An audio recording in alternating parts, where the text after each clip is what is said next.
वाल्मिक करार आज तो दुसरा अपघात झाला जळगाव जिल्ह्यामध्ये. पोलीस जळगाव जिल्हा पोलीस चालवत होतो. पोलिसांचा सगळं खाता चालवतो. एसटी सुद्धा घाबरतात त्यांना. का कारवाई करायची? वाल्मिक करार दुसरा काय झालेला आहे? अतुल वंजारी म्हणजे वाल्मिक करार आकाचा आका लागून जाईल त्याला.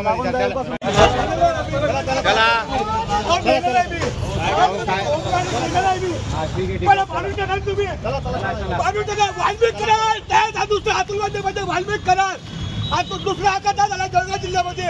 पोलीस जळगाव जिल्हा पोलीस चालवत होतो. पोलिसांचा सगळं खाता चालवतो. एसटी सुद्धा घाबरतात त्यांना. का कारवाई करायची? वाल्मिक करार दुसरा काय झालेला आहे? अतुल वंजारी म्हणजे वाल्मिक करार आकाचा आका लागून जाईल त्याला.